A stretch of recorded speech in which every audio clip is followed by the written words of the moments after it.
I came over to Pt1 to look at this motorhome. Let's see if the camera. I think I'm getting the fisheye effect from this camera.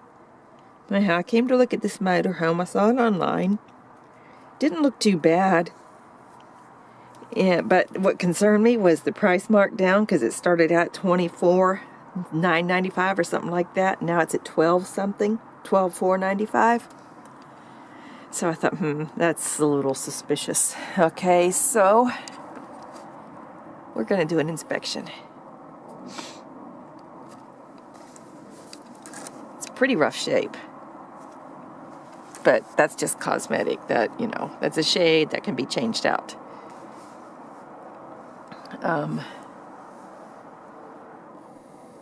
There are water stains on the curtains, but that may not mean anything. That could be condensation from the inside window.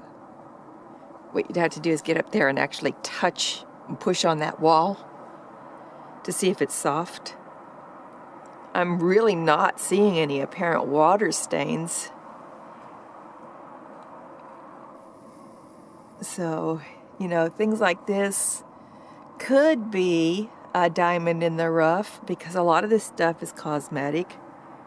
You know, the broken curtain rod, blah, blah, that stuff, kind of stuff, that's no big deal. Actually, somebody had put that in themselves. Okay, what you do is just lift the bedding. The cushions are there, but the covering gone from the cushions. And you look for any apparent water stains or anything. Yeah, it's looking kind of rough.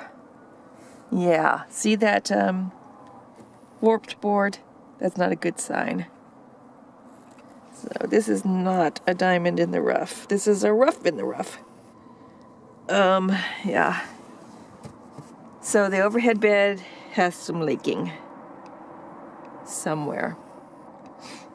Okay, another thing you do is lift the cabinet, look inside, look at that water stain. Again, not a good sign. Okay, look at the other side.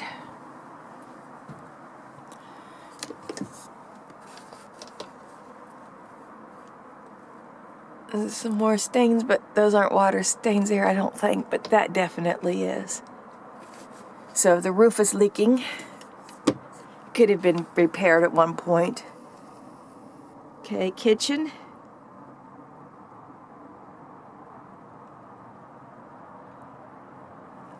Let's go look at the kitchen.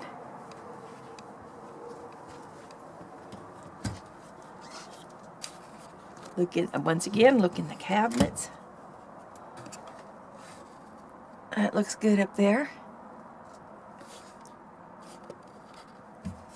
Oh, their microwave's easy. It plugs in right there. Mine plugs in behind the cabinetry, so I couldn't unplug it if I needed to. And there is the furnace control.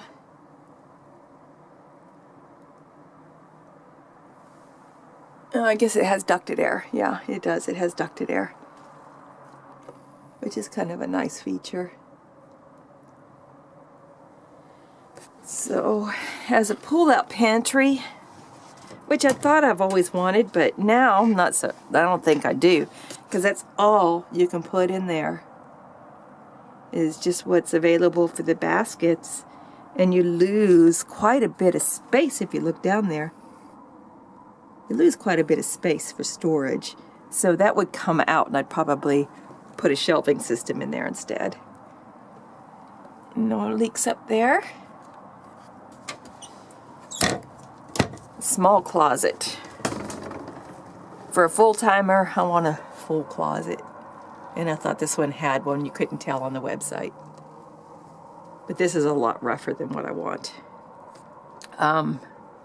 So anyhow, it's a decent closet for some people. Sinks right here. Ceiling looks good back here. There are some water stains here, And this can be a problem with the shower more than it is probably with leaks.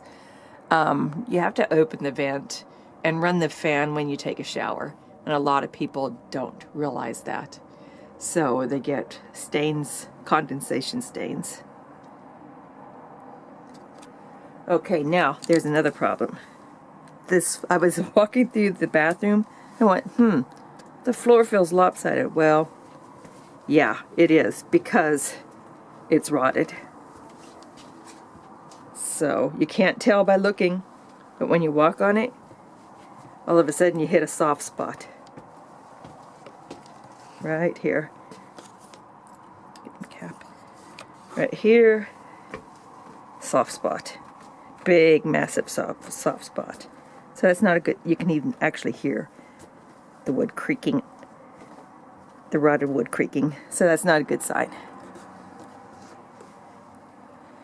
So, cabinets aren't as deep in the bedroom as I thought they were either. If they'd brought them out to the extension of those cabinets, then you could have better storage for printers and stuff like that. I'm always looking for storage options.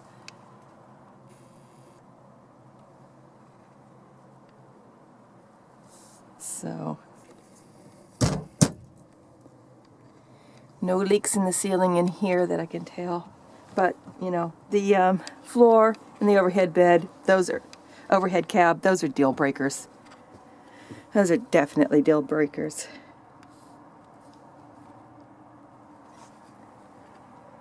So, and this is a 1999 unit, so it's going to have some wear and tear. And, okay, and another thing to look at is this bed has this much storage.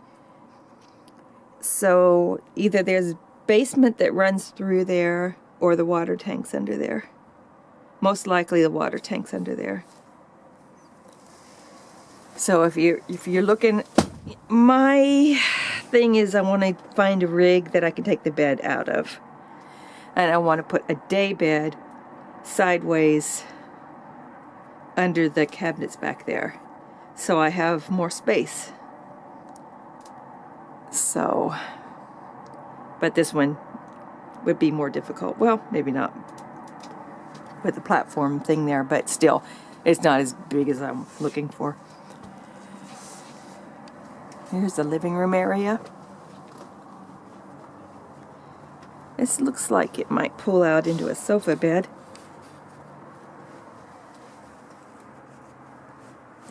Let's see if I can figure it out. I'm not too sure how that opens. So anyhow, I can't tell. I think that opens up into a sofa bed though.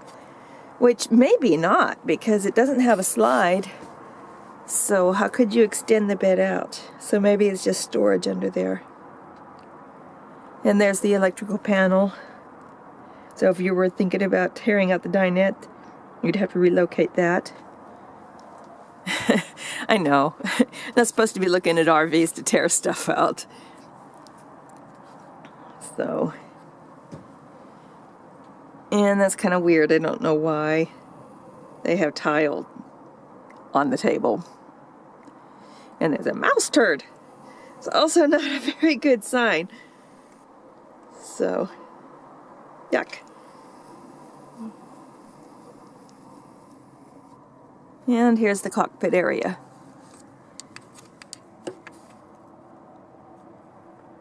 So externally, when I looked at this, it was faded, it's old, it's a 99. But you know, it all depends on who previously owned these units. If it's been well maintained, it would still be in good shape. If it's not been well maintained, then it's going to show its age and wear and tear. So a lot of it just has to do with maintenance. Let's go outside and take a look at this rig.